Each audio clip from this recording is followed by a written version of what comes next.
I thought the first half we moved the ball and shot the ball well, probably as well as we have. We have played, we've shot the ball better in some of our road games this year, and I thought we got good shots and we made them. The foul situation hurt us tremendously. I thought we did the things offensively that we've done on occasion, but I think we're really much better tonight than we've been, and I think it's something we can build on. But we knew coming in this stretch of games that it was going to be difficult. I didn't put them on the line. No, 3 guys with whistles put them on the foul line. What do you make of that? I'm getting I thought there were some bad calls, but that's just the way it goes sometimes. Our forwards really didn't rebound tonight. Both our starting forwards had 3 rebounds each. That's not going to get it done. Yeah, and our biggest problem is O'Shea shot the ball really well last year from the 3-point line and made his free throws, and he just has struggled. He's really struggling shooting the ball, and he works every day, he shoots every day, he works at it every day, but he just has not shot the ball well. Welcome to the Cuse Militia Podcast with those 2 unapologetically biased, orange-blooded homers, Sean and Joe. What's up, Cuse Nation? Thanks for tuning in to the Cuse Militia Podcast with Sean and Joe.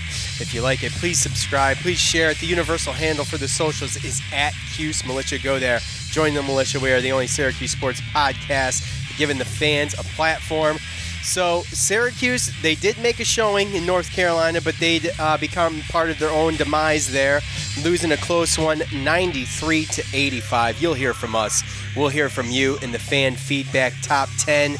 In the Orange, we'll head back to North Carolina Saturday, March 2nd, to take on the Demon Deacons at noon. So there is that. Now, sorry, we're late. We're a day late. Sometimes I have to wait on Joe. Sometimes it's 15, 20 minutes, a half hour maybe sometimes to record the show. Sometimes it's a whole day. So that's what happened. Joe needed beauty sleep. I mean, what are you going to do, Jeez. What's a guy going to do? He needs beauty sleep. So anyway, before we get into all the fun stuff we got planned for this show, which is the same stuff we normally have planned for every show, except for it's a different team, different day, we got to tell you about our friends over at Tix Blitz. Tix Blitz is the official ticket provider for the Armchair Media Network. Unlike other ticketing providers that sneak in all those extra fees and unexplained service charges at the end of the day, Tix Blitz. At Tix Blitz, the price you see is the price you pay. Unnecessary fees should not prevent you from sporting event or concert of your choosing. So go to TixBlitz.com and enter the promo code ARMCHAIR at checkout to receive 5% off your total ticket purchase. That's TixBlitz.com. Promo code ARMCHAIR.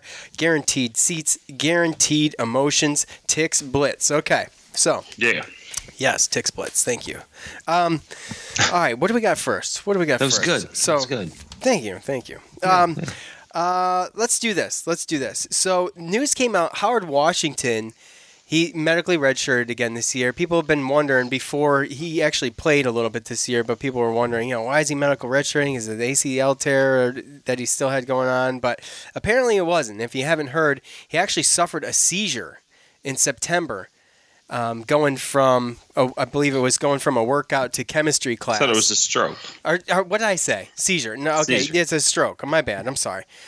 He suffered a stroke going, luckily he was on campus and they had, they brought him to I think it was upstate. So, he's good now, but what a scary thing for a kid that age to suffer a stroke and not know what's going on.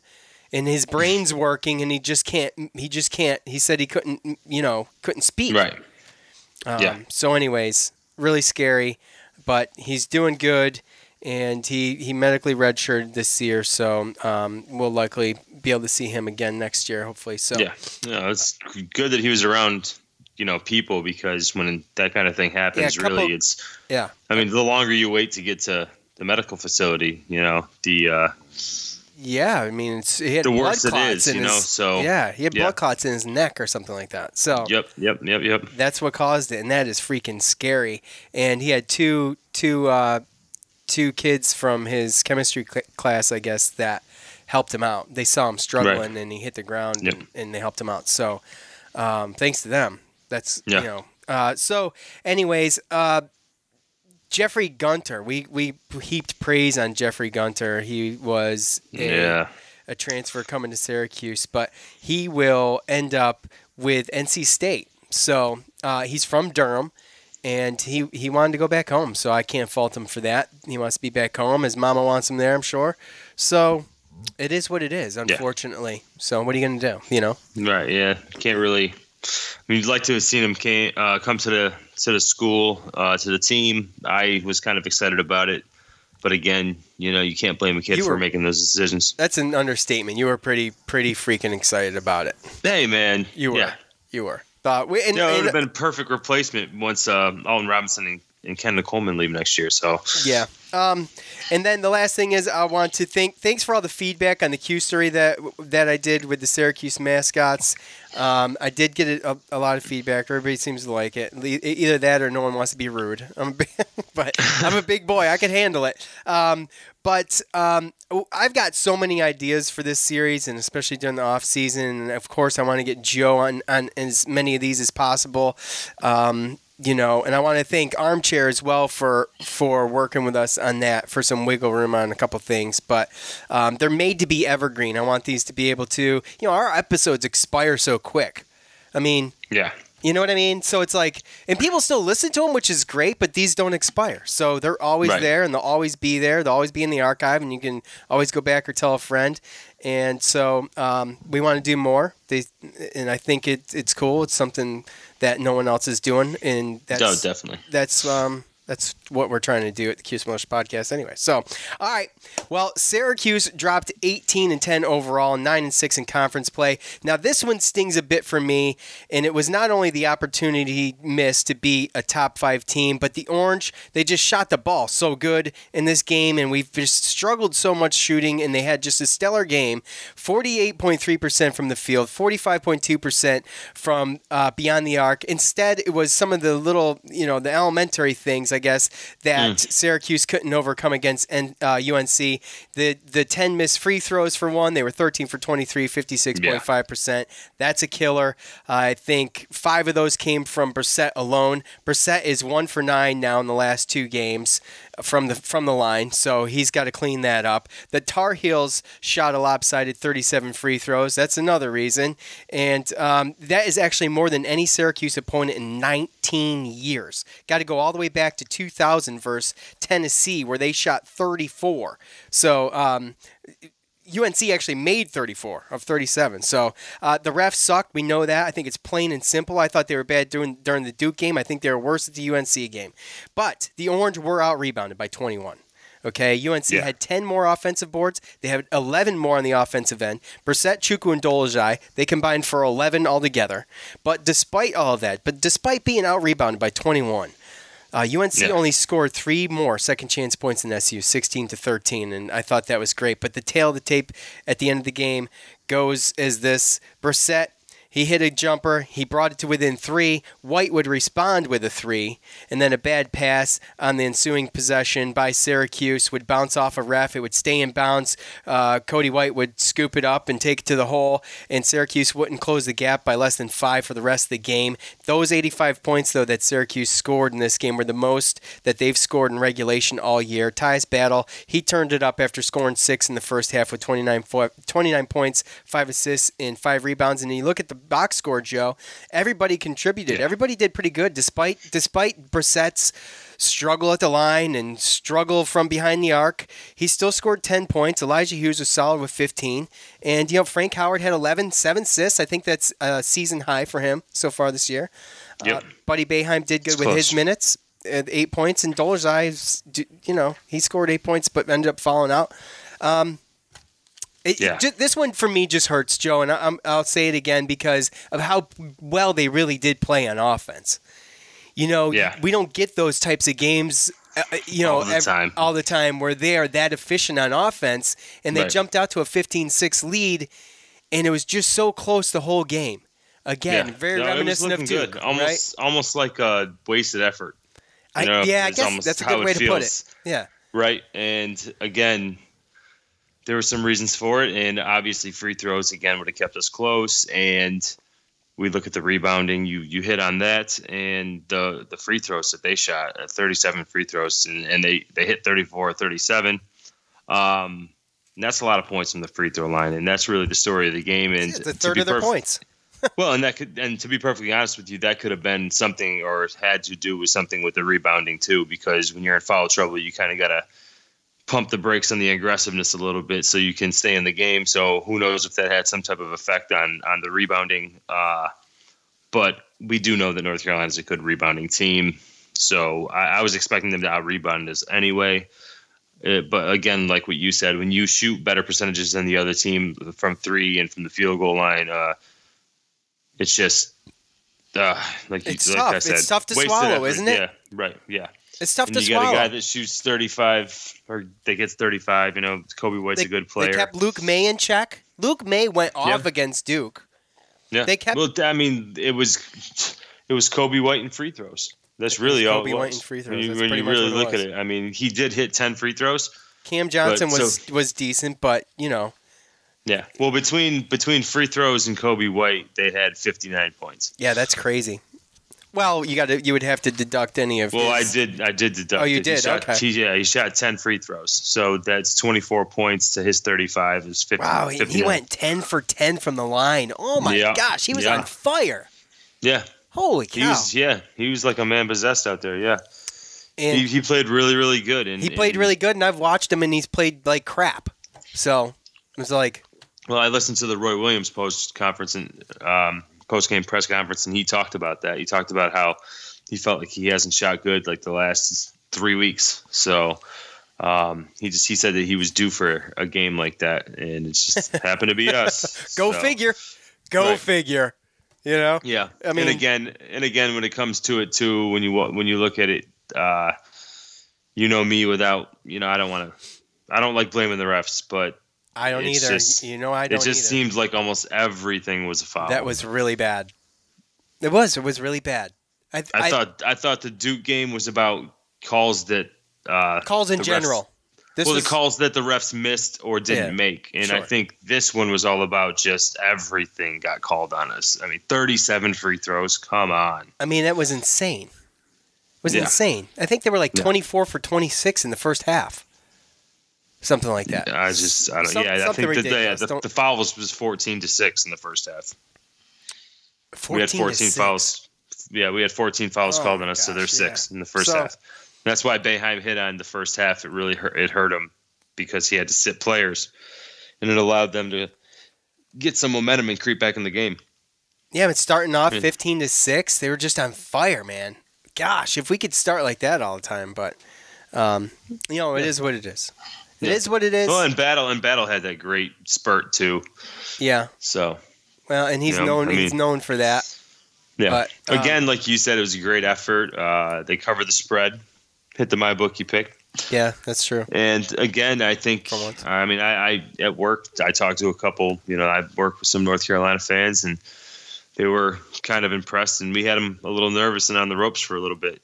So we got within 2 points. Within 7-8 minutes again, kind of just like the Duke game. Got within 5 the last couple minutes, just like the Duke game. We're playing against good teams, and we get down to a point where we can get in position to make some plays and win, and we haven't figured out a way to do it yet. So hopefully, by going through these experiences against teams that some people think are going to make the Final Four, Elite Eight, better, have a good chance of winning the national championship. So hopefully we learn from this, and it's just an experience, and we just learn how to play the last 5 minutes when we get these good teams close. I don't want to pick on Brissett, but he went and had 3 double-double games, Pittsburgh, Florida State, and Boston College. He combined in those games 46 points and 36 rebounds, and in the last 4 games, he's had 35 points and 22 rebounds, and he's shot 25%. in that stretch of 4 games. So Yeah. he's got to clean it up. Battle, he does move into 17th place all-time on the all-time points list for Syracuse University with 1,589. He passes the likes of Roosevelt Bowie, Brandon Trish. He needs another 25 points to pass Dave Johnson in 16th. So he's moving up there quick, man. Moving up quick. I remember when he was outside having the top some 20. really good games. He played really good. He had that burst in the second half, and that's the burst that we talked about that he didn't have at Duke. I think if he had that burst against Duke in the second half, then we probably would have had a better chance of winning. But we didn't have anybody else step up. I thought Elijah Hughes and Frank Howard did enough in the first half, obviously, with other people hitting some decent shots or big shots. And then Battle had his spurt to keep us in, but we just, again, like I said, just couldn't make the shots, and we got down within under 7 minutes. Yep. All right. Well, let's hear from fans. What do you say? Yes, sir. It's time to hear from you, the loudmouths from the Loud House, the best damn college sports fans in the nation. All right, you guys know where to go. At Cuse Militia on Facebook and Twitter. I always propose a question at the end of every game, provoking your thoughts. Always go there. Always leave them. I may not always pick you, but the select few make it. And they're most of them are always really good. Most of them are usually really good. Most of them are usually pretty positive. And it's just a pleasure going through and reading them. So I'm going to start with... Let's start with Facebook. I got Mike F. Horrible rebounding, horrible missed foul shots. Too many times we didn't drive the ball when we had the matchup, and point guard play is very weak. And how can we allow a guy to score 32-plus points, hit your free throws, and you win the game? Simple as that. Well, if you hit them all, you won. Right? Yeah. Well, yeah. There's a lot there. There is a lot there. Do you want to? I think. Go ahead. You're talking about a guy that dominates the ball. He's a point guard, and a team that really only goes 6 players deep. Talking about big minutes. So, Kobe White, he usually plays a lot of minutes, and against the zone, if you pass the ball around enough, then we know that we can give away some open shots. Yeah. So, and he stepped up and he made a bunch of shots in 33 minutes that he played. 34 points. So. Yeah, exactly. And unfortunately for Syracuse and us, the fans, he was on fire, and that is a negative of the zone. Now, a lot of times, if the rotation's good, it just stifles them, and they can't do anything. So. No, and let's not get it twisted either. It's not like this is like a bum or a bench player. This guy's absolutely. He's a true freshman that's already on the NBA boards. He's an NBA player. So, absolutely. When you play against players like that, then this can happen. Yeah. And it's happened 3 other times this year. Yeah. Yeah, and countless times. We've talked about this. I'm talking about Kobe White. I mean, that was his 3rd or 4th 30-point game this year. He's a true freshman. Okay. All right. Rocco says, ref stole it from us. I'm usually the type of fan who makes fun of fans who say things like that, but the foul disparity did us in. I'm not one to rail on the refs like as we have the past 2 games, but I mean, I don't know if they stole it from us, but I mean, it's hard to say that. It's hard for me to say that, but it was just awful. It was just awful. It's funny too because I don't think you would see that type of disparity if it wasn't Duke, North Carolina back to back. You know what I mean? That's a good point. Like it just dogpiled on us after watching the Duke. And we thought that was bad. I told you, I talked to the Duke fan. Tell that story. Yeah. Yeah, I talked to the Duke fan at work about, I thought it was kind of weird about us, Duke only having 2 fouls called, and I'm going into under a minute in the first half, and I just talked about how it's just weird. It's kind of weird the calls sometimes we get in the ACC and this. And he kind of laughed Weird's about one it. Word. He didn't, he kind of laughed about it, didn't really say too much because obviously he's a Duke fan and he won. And then he ended up watching the Syracuse, North Carolina game, And he came up to me the next day, and he's like, I kind of see what you're talking about that ref thing in the ACC. And it was just funny because then he had an unbiased view because he didn't have a dog in the race. I mean, he obviously probably wanted Syracuse to win because he's a Duke fan, and that's what Duke and North Carolina fans do. That was another funny thing throughout a week at work. You know, one game, you have a bunch of North Carolina fans coming up to you like, come on, get him. And then literally 2-3 days later, you got Duke fans coming up to you, come on, get him. So we've wondered openly, and probably on this show, maybe not this year, but last season or the season before, where we openly said, I mean, is there a bias against SU and the refs in the ACC? Like, I mean, it seems that way sometimes, and that's the perception, but sometimes perception is everything. So, I mean... Well, a lot of times when I see it, it comes to... A lot of the times that I've seen it, like blatant, especially like when we first got into the ACC, when we were playing against Florida State and Clemson in football, and then obviously the Blue Bloods of North Carolina and Duke. I think that just comes down to a lot of times, you know, you ever heard like the player gets the call type thing? I feel like sometimes the teams get the call. I'm not saying it's right. No, I hear what you're saying. But yeah, it's tough. It's tough. It is tough. It is. It's tough because you want to be unbiased about it, but when you watch us playing against Duke, and then you see the first half discrepancy, and then you see the first half discrepancy and you know, refs. I'm not saying they do it on purpose, but that kind of stuff with the fouls in the first half, that kind of sets up the game. Like Boeheim had to sub some people out, so DB came in. You know, he doesn't come in that often in ACC games. He had to come in doesn't do anything either.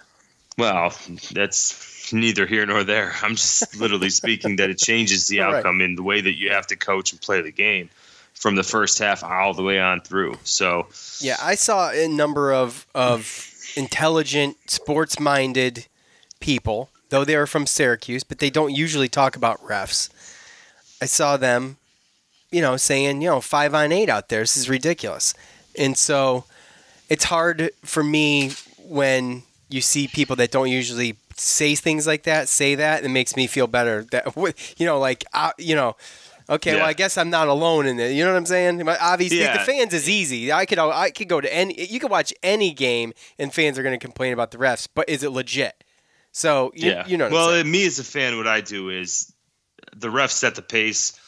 And it could be any type of game. And as a player, you have to feel the refs out. But as long as it's consistent. And my problem is that it just didn't feel consistent. No, absolutely not. And close. You saw some of the players. You saw some of the commentators. Sometimes, a couple times, they called out that there were missed calls. And I know there wasn't any missed calls against us. Yeah, because, I mean, it was like everything. So, it was bad. Like I said, if you want to call ticky-tack and send people to the line and make it a 2.5-hour game, be my guest, but make it consistent in both ways. Yeah, exactly. That's what it comes down to, Joe, is being consistent. If you're going to suck it blowing fouls, then suck on both sides of the ball. All right, Salvatore says it's all the same old, NIT bound perhaps. And then Jermaine says NIT bound now. Guys, listen, I am, you know, if you're a regular listener to the show, you know that's BS. That's total BS. In quad 1, we're 3-6, okay? In quad 2, we're 5-3. In quad 3, we're 6-1. And in quad 4, we're 4-0. We have one bad loss in Georgia Tech right now. One. Yeah. And we've won a third of our quad 1 games, and we got 2 more on the schedule. Yeah. Come on, let's be a little bit realistic here. We have a lot of positive things on there too, Sean. Just the fact like our away record is good this year. And on top of the fact that we beat Duke at Duke, and our strength of schedule is pretty high. So there's a couple things there. But again, like I talked about last time, the bubble's weak this year. I mean, we're 18-10, and Joe Lunardi still got us in as an 8 seed. The bracketmatrix.com still has us as the first number 9 seed. I think we're up to 38 in Ken Palm.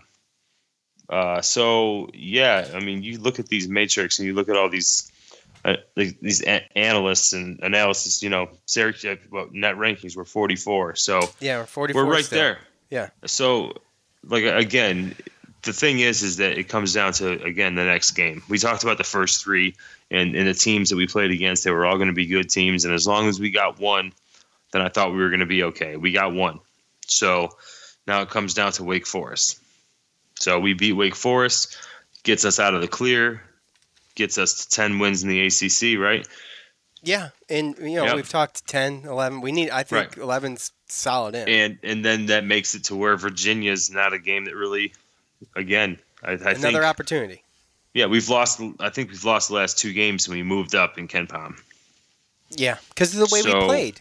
Well, it's the way we played, yeah. But it's also, again, it's the strength of schedule. Yeah, absolutely. When you play that team that's got a single digit next to it, that affects your rankings and all your stats just that much more. So that's why Virginia is really not going to matter, especially where we are right now. What's going to matter is staying away from losing a quad 3 or what is it, quad 4 or something like that. Wake Forest is a quad 4 at best. I think they're 185. They're like 180 something. Yep. So they're bad. They're bad off. Yeah, that would be our worst loss this year. Yeah. So again, that's really and I hope it doesn't happen because I'm going to be there. Oh yeah, Joe's going to be there. Steven says, proof that charity, especially for North Carolina, really does begin at home. The whining of our guys at the refs didn't help. Frustration mixed with lack of maturity. Once again, our dual identity comes back to bite us. Dr. Jekyll in the first half and Mr. Hyde in the second. North Carolina is really good, but still think we lack good senior leadership, as in Howard. Well, Steven, you should be mocked and ridiculed for that statement and raked over the coals, because that's what happened to us. But I will say that you're always going to have guys chirping back at the refs because they feel slighted. It's really hard to keep it in. I don't think it's a lack of maturity. I think it's more overwhelmed with frustration than a lack of maturity. Because Tyus Battle is one of the most mature guys on the court. Yeah, and he's one of the biggest chirpers. Absolutely emotional as well. Exactly. The leadership, you've got Tyus. Howard's going to be playing more off the ball now. That's kind of his natural spot anyway. It was in high school, and that's what we're going to have, and it's what we're going to see, I think, a lot more of now. But you got Tyus. I like seeing the huddles, though. I like seeing it how, you know what I'm saying, Joe? Yeah. To my point. As far as being like a captain and having some leadership, and yes. I think Tyus. I think he's more and more getting into it. I think as they've lost a couple games they probably shouldn't have, and their backs seem to have been against the wall. I think he knows what's on the table. He knows that it's his last year, and I think as the pressure kind of builds, not really the pressure, but the end of the season, and less and less. Games that you can, for lack of a better word, I don't really know you just don't have that much more losses that you can have. And he's seeing it come to an end a little bit. Once you get past these next 3 games, you lose and you're done. So I think that's actually given him a little bit of a sense of urgency to become more of the leader out there. And I think that players are starting to feed off it a little bit more. Again, it just comes down to the consistency of the little things. Yeah, absolutely. And again, Boeheim hit on it a little bit with the press conference. There's just some players that played good last year, and you expect the jump. And I think some expectations of some players that were returning haven't been met. And we were talking about Brissett. We were talking about Brissett's going to be gone this year. You remember? Yeah, we were. Oh yeah, absolutely. I thought it was a no-brainer. The double-doubles, he was just dominating. I know, the foul line. He was like 80-something% from the foul line last year. Yeah. So, but again, things happen. There might be a rhyme or reason, but we are not going to find out. We're not going to know, and we just hope that certain players can kind of get it together here once they get to the point where they're not going to be able to lose too much more. Well, the good thing is we have a solid forward for next year too. Not that we don't coming in and things like that, but percent. Well, yeah. I'd hate to look at it like that. It's more or less just, again, expectations between years and seasons. They grow, and sometimes when they're just not met, it's just a lot of negativity, and that's what we've gotten with Frank and O'Shea back and forth a little bit here and there. I mean, I don't think one time last year we said anything about him shooting too many threes or him not shooting good free throws. He was doing good. He was hitting them. Yeah. Right.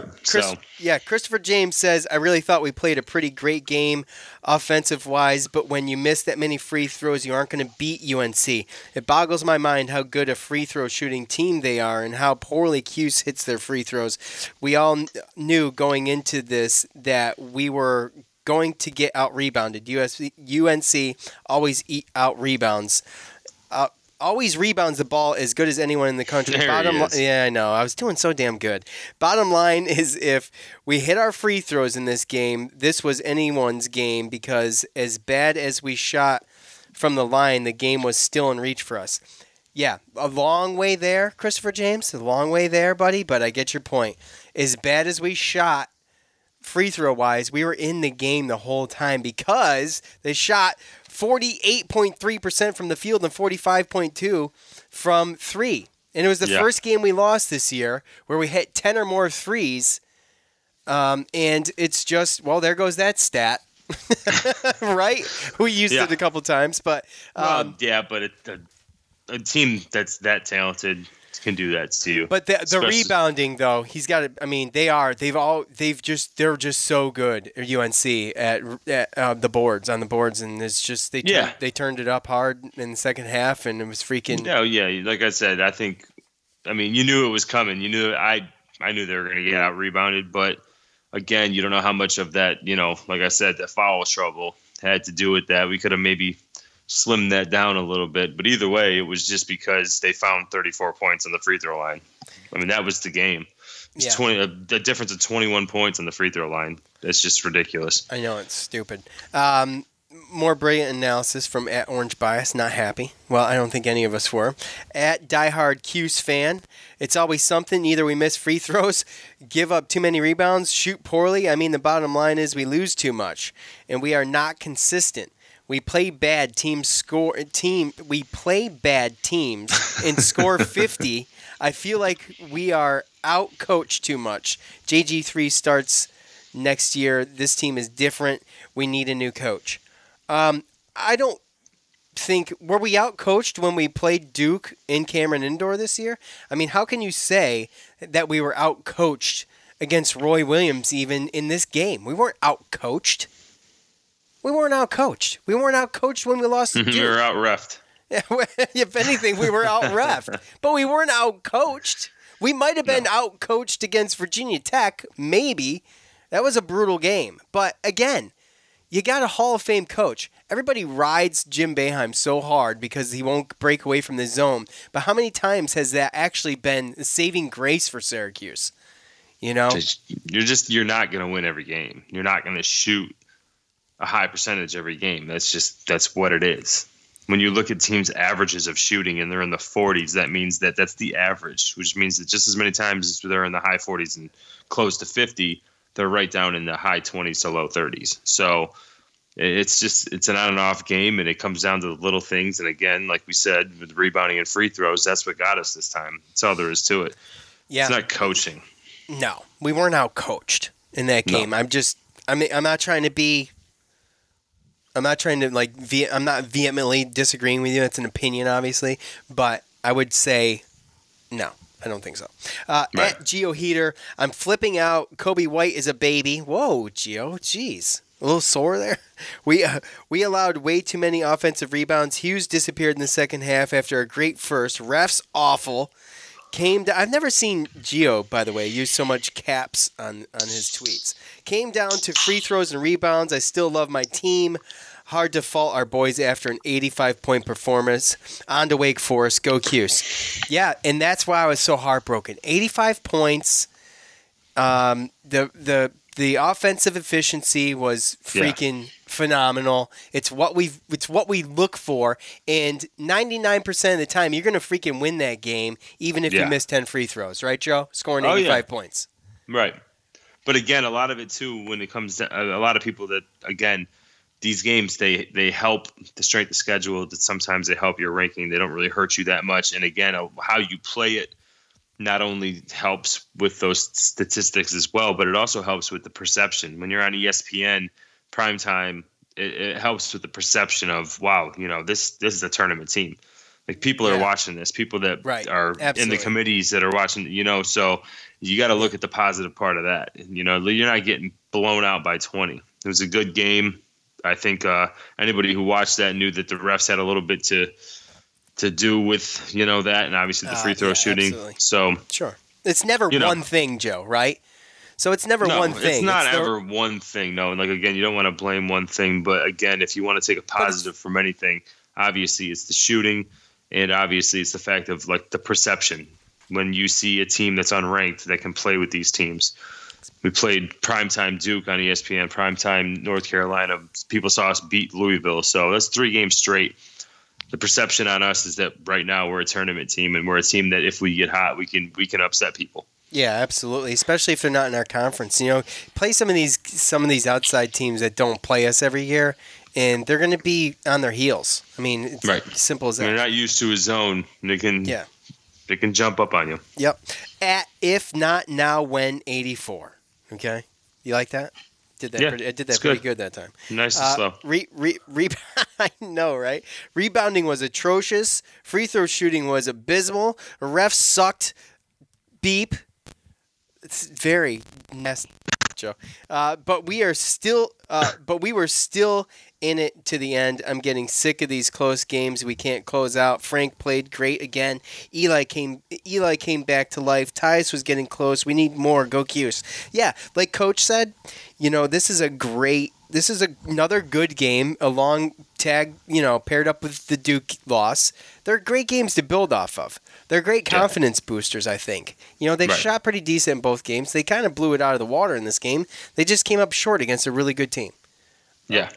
And when you're a player, you see these things. When you're a player and you look at these stats and you kind of see how the game's playing and how it feels out, you see it.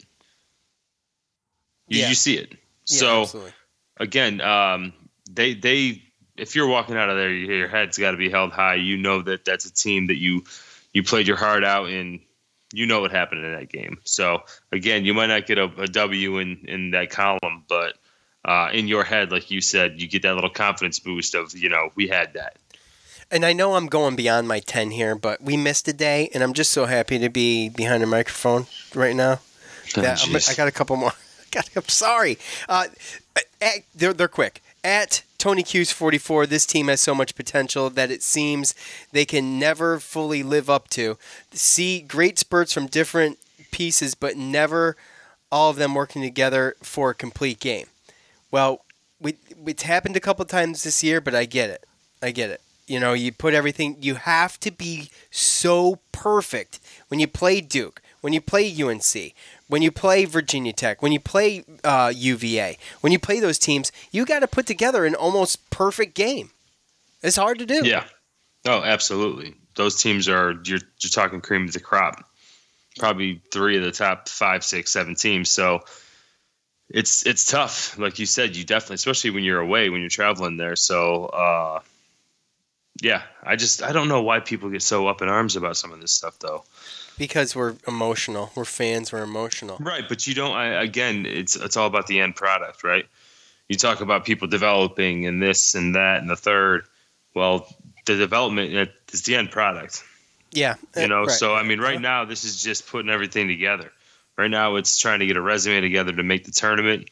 Once the regular season's over, you can hope maybe they make a run in the ACC tournament. That's fun, whatever. But it's not really that big of a deal. At the end of the day, you get in the NCAA tournament, and it's a whole new season. You're starting from scratch. Speaking of, go ahead. I'm sorry. Well, I was just saying that just so many people get so emotional about we didn't expecting to win every single game or this. It doesn't 1 seed.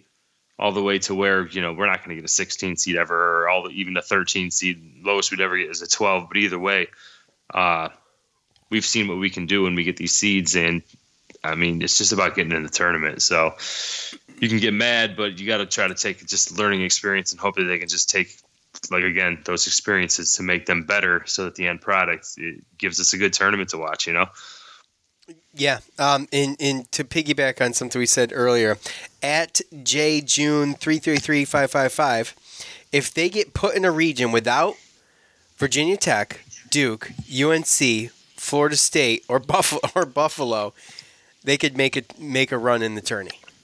And it goes back to what I was saying about not having to play teams in our conference in a tournament situation. I can't tell if he's being condescending. No, I think he's. No, I don't think he is. Even if he is, I agree with it. I don't care if it's condescending or not. I agree with that. Oh yeah, I like to avoid conference foes in the tournament. Obviously, absolutely, yeah. I mean, we would have never got that Syracuse Virginia game a couple of years back, which is just amazing. But true. Coming back from 20 points down to shock the world. Yeah, that's great. But then we turned around and lost to North Carolina, and last year we lost to Duke. Stunk it up. Yeah, so. All right, fan feedback is brought to us by MyBookie. Now, if you've never bet online, you might want to go check that out and see if it's something you're interested in. If you have bet online before and you know what to expect, I would recommend going over to MyBookie. At MyBookie, you win, they pay. They have in-game live betting and the most rewarding player perks in the business. And for all of the fantasy guys and gals out there, you can even bet the over-under on how many fantasy points a player will score each game. Join MyBookie now, and they'll match your deposit dollar for dollar if you use the promo code Cuse25 to activate that offer. Visit MyBookie online today. That's MyBookie. And don't forget to use promo code Cuse25 when creating your account to claim up to $1,000 in free play. You play, you win, you get paid. All right, Syracuse heads back to North Carolina on Saturday to face Wake Forest. Wake currently sits 11th in the ACC standings. They're 11-16 overall and 4-11 in the ACC. Now, Wake is 189th in the net rankings. The Orange lead the all-time series with the Deacons at 7-1. Syracuse and Wake first met only one time prior to Syracuse joining the ACC. This was in the 2001 preseason NIT tournament, which Syracuse did win 74-67. We did meet, the last time we met was during the ACC tournament. Syracuse won that contest 73-64. Dolezaj scored 20 points in that game, and this is the only ACC tournament that we have. Wake has had their struggles this year. Joe will get into player specifics, but as a team, they shoot 39.8% from the field, 30.7% from distance, and a better than Syracuse, 72.9% from the line.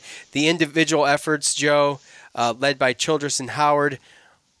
Go ahead. Take it. What can you tell us about what's going on individually in that team?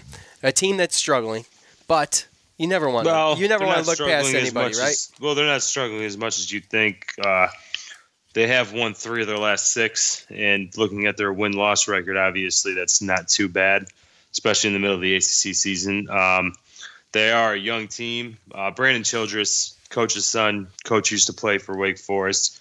Not the head coach, obviously. He's an assistant coach, but he's a junior, and he's the leader of that team in minutes, points, assists, steals, a lot of categories. So yeah, he is obviously the guy that's going to be the one you want to watch out for.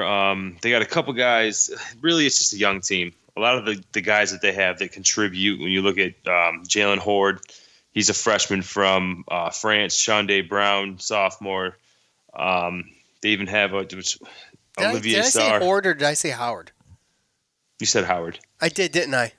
Yeah. My bad.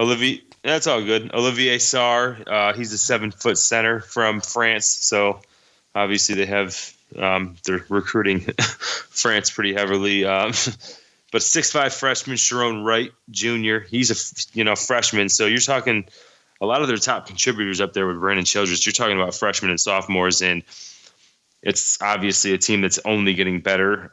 In the beginning of the year, they started off as the worst team in the ACC for the longest time in the power rankings. I haven't seen the recent power rankings, but again, I think Pitt's back down there. This Pitt's leaving off where they left off last year, I think. Well, yeah, I know they're ahead of 3 teams now. So again, a team that beat NC State at home. They just beat Miami at home. In the preseason, they have some random questions that they asked players and coaches, and obviously it was confidential. They didn't come out and say who said what, but they're talking about like some of the toughest places to play in the ACC, and some people said Wake Forest, and I don't know what the explanation is or what the reasoning could be. I might find out on Saturday, but again, they've won a couple good games at home, and that's if there is going to be an upset or they're going to beat a Syracuse team like this year, it's probably going to be at home. So that's the one thing that makes me a little bit nervous. But this is the last game of the season that we can say is, until it comes down to one and done. This is the last game of the season that we can say we have to win.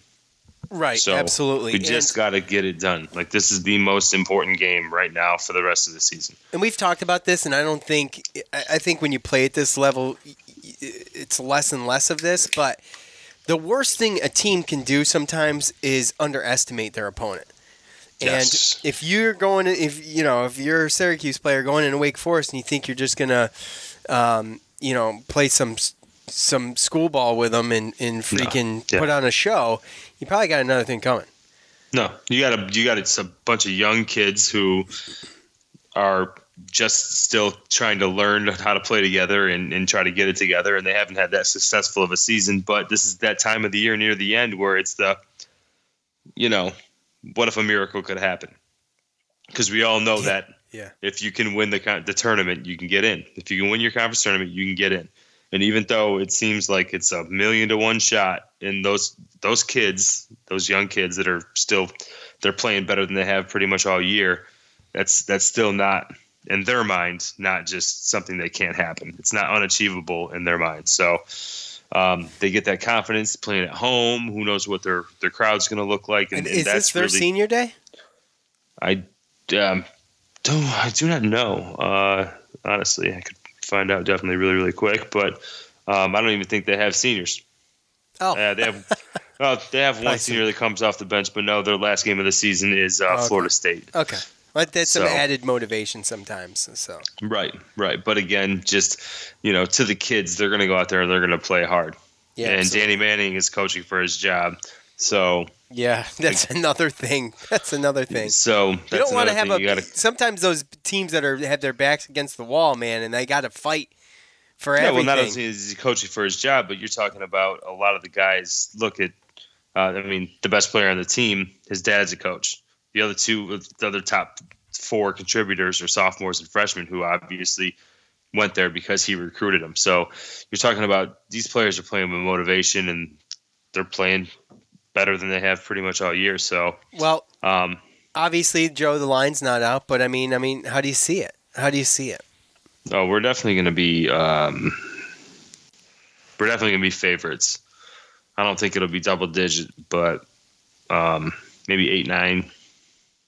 Yeah. Maybe 10. You might see a 10, but it's not going to go up too much more than that. But I think because of the home game, it'll probably be somewhere around 8 or 9. But Syracuse struggles against teams that they should just wipe the floor with.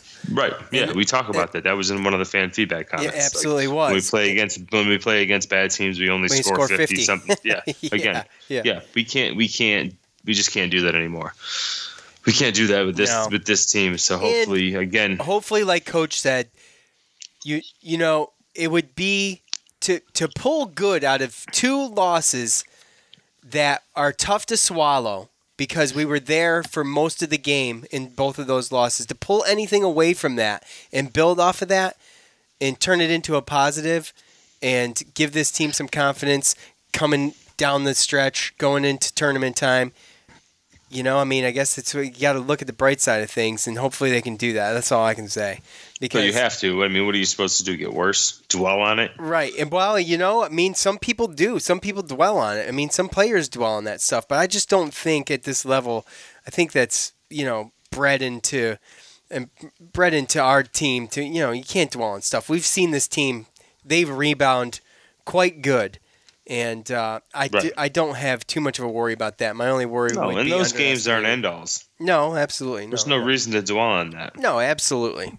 And they shot great, so hopefully we can continue that. That's what I would say. And you never know. Brissett's due for a really solid game. Right. right?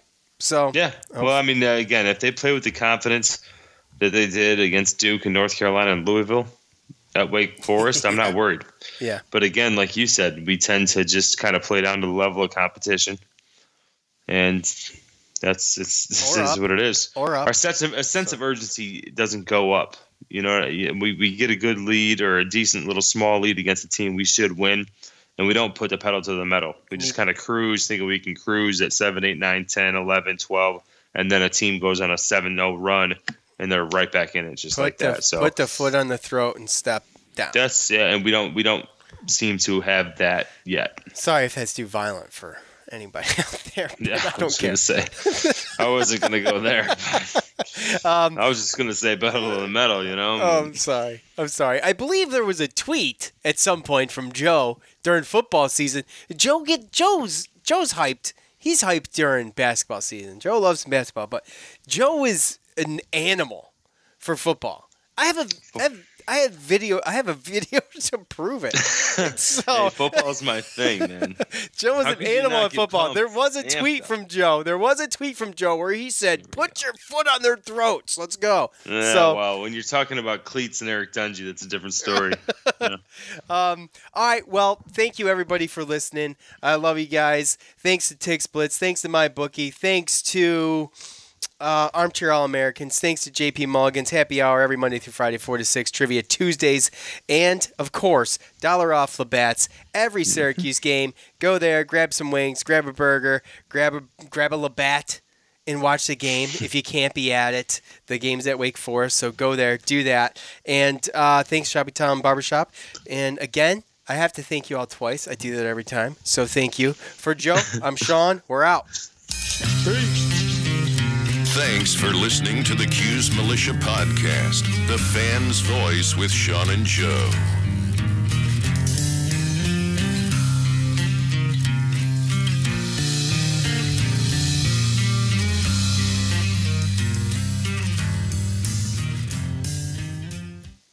Anyway, all right, well, that's it. You know where to go for the fan feedback and leave your thoughts when I ask for your thoughts at Cuse Militia on Facebook and Twitter.